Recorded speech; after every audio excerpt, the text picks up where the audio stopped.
জয়গুরু হরে কৃষ্ণ। আমি দুষ্টু গোপাল। আজকে আমরা এই কানি বাদ্য নিয়ে আলোচনা করব। এর আগে আমরা আগের যে প্রোগ্রাম গেল সপ্তাহের যে প্রোগ্রামে সেখানে আমরা তিতাল নিয়ে আলোচনা করেছি। আমি তিতালটা এই কারণেই দেখালাম, তিতালটা বাজালে পরে হাতের গুপি বাদ্য এত সুন্দর এবং পরিষ্কার হয়। আমি গেল সপ্তাহে এটা বিস্তারিতভাবে বলেছি। সাধারণত প্র্যাকটিস বাদ্যগুলোই দেখাচ্ছি, কেননা প্র্যাকটিস ঠিক মতন না করলে সেই সব বাদ্য আপনারা ঠিক মতন বাজাতে পারবেন না। যেসব বাদ্য আমরা গানে বাজিয়ে থাকি কিংবা গানের সাথে যেসব ছোট টুকরো ইউজ করি যার জন্য বাজনাটা সুন্দর হয়ে ওঠে কিংবা গানটা সুন্দর হয়ে ওঠে, আজকে যে আমি বাদ্য দেখাবো কানির বাদ্য, সেই কানির বাদ্য বাজাতে আপনাদের অসুবিধা হবে না। একটু চেষ্টা করলে আপনারা বাজাতে পারবেন। সেই সব বোলবানি, যেসব প্র্যাকটিস বাদ্যগুলো আপনারা বাজিয়েছেন সেই সব বোলবানিগুলোই বাজানো হবে, এবার কানিতে বাজানো হবে। এতদিন আপনারা শিখেছেন আমরা যে না কিংবা তা যে বাজিয়েছি সেটা ছাড়াভাবে মাঝখানে, ডায়নার মাঝখানে এইভাবে না বা তা বাজিয়েছি, এবার সেটা কানিতে বাজবে। ঠিক আছে? এই কানির বাদ্য যদি ঠিক মতন প্র্যাকটিস করা হয় এবং বাদ্য মানে গানের মধ্যে বলুন কিংবা লহরাতে বলুন ঠিক মতন যদি ইউজ করা যায়, বাজনা খুবই সুন্দর এবং শ্রুতিমধুর হয়ে ওঠে। তো সেই জায়গায় দাঁড়িয়ে এই কানির বাদ্য প্র্যাকটিসের প্রয়োজন আছে।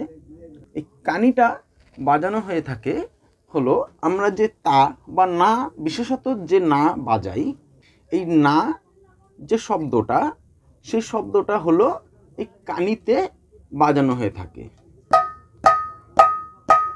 এই কানিতে এই শব্দটা বাজানো হয়ে থাকে, যেটা আমরা আগে বাজাচ্ছিলাম এরমভাবে ছাড়া, এই মাঝখানে বাজাচ্ছিলাম, সেটা এবার এই কানিতে এই জায়গাতে বাজবে।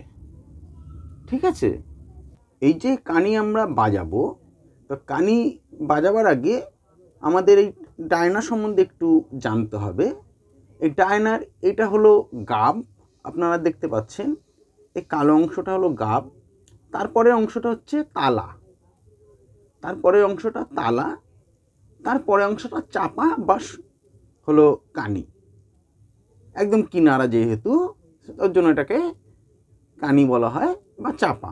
যেহেতু এই তালাটাকে এই পরের যে অংশটা সেটা চেপে রেখে দিয়েছে, এর জন্য এটাকে চাপা বলা হয়ে থাকে। তাহলে গাব, তালা, চাপা বা কানি। ঠিক আছে? আমাদের আজকের বাদ্যটা হচ্ছে কানিতে। এই কানি আবার দুরকমভাবে বাজানো হয়ে থাকে, এক একজন এক এক রকমভাবে বাজায়। সাধারণত যারা তবলা বাজিয়ে অভ্যস্ত তারা কি করে, এই কানি বাজায় এই অনামিকা আঙ্গুলটা দিয়ে এরকম সাপোর্ট রেখে হলো এই তর্জনী আঙ্গুলের দ্বারা কানিতে সাউন্ডটা বের করে। আর মৃদঙ্গ যারা বাদি থাকে তারাও অনেকে এইভাবে বাজায়, যারা মৃদঙ্গ বাজায় তারাও অনেকে এইভাবে হলো কানিটা বাজিয়ে থাকে। কারণ এইভাবে বাজালে পরে কি হয়, এই মধ্যমা আঙ্গুলটা ফ্রি থাকে।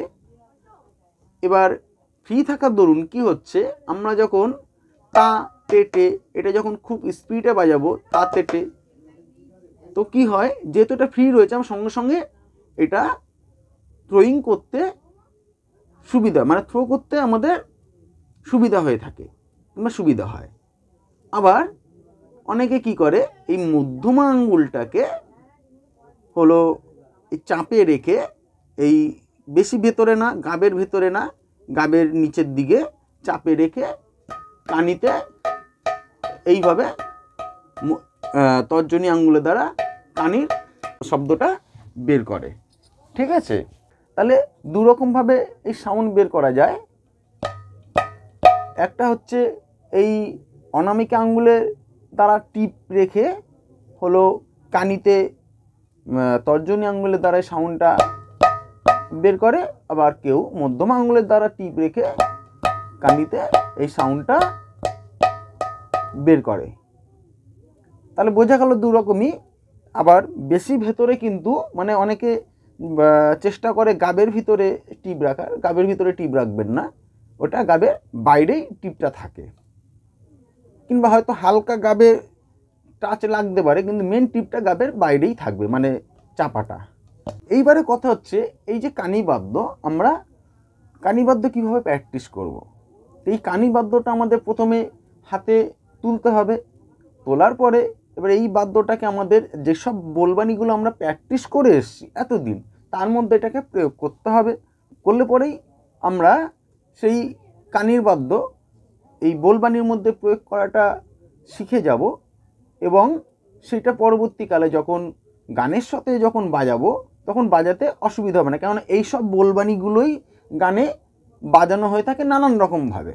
আমরা যদি এই বোলবানির সাথেই যদি আমরা এই কানির শব্দটা প্র্যাকটিস করি, তাহলে পরে কি হবে, এই কানি বাজানোটা আমাদের অভ্যাসে কিংবা প্র্যাকটিসের মধ্যে থেকে গেল, পরবর্তীকালে যখন কানির বাদ্য আসবে তখন সেটা অসুবিধা হবে না। তাহলে আপনারা একটু মন দিয়ে প্র্যাকটিস করবেন। আর প্রথমে কি বাজাবেন, প্রথমে বাজাবেন তা তে টে।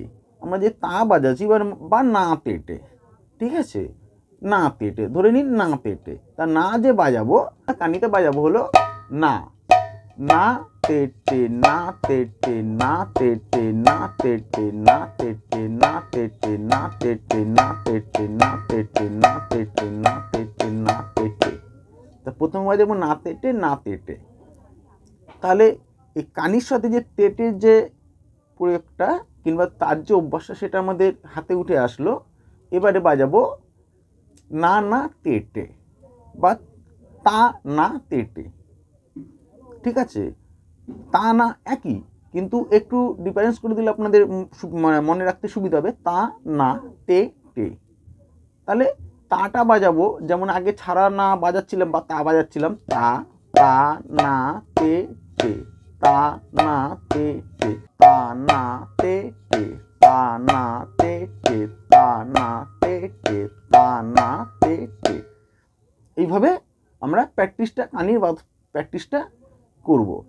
করলে পরে এই যে ডিফারেন্স যে সাউন্ড না এবং তায়ের, সেটা পরিষ্কারভাবে হাতে উঠে আসবে।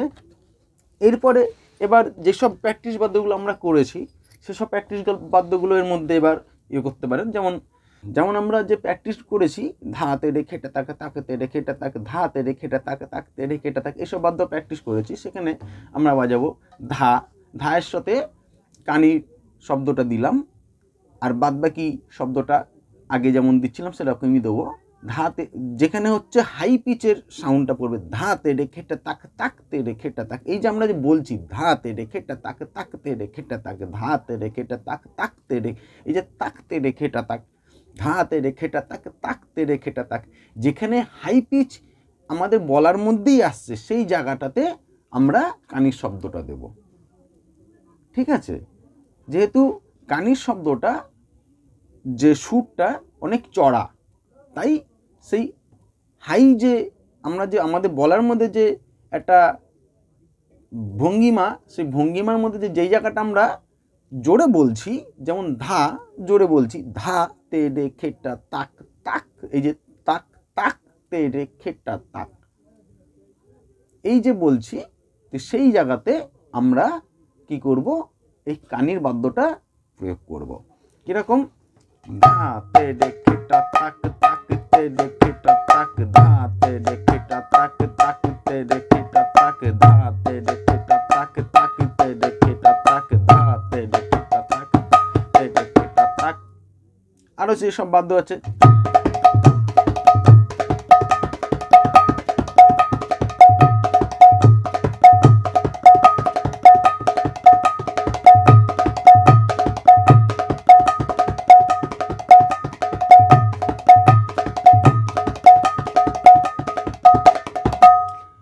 এইসব বাদ্যগুলো আমি দিয়েছি আপনাদের প্র্যাকটিসের জন্য।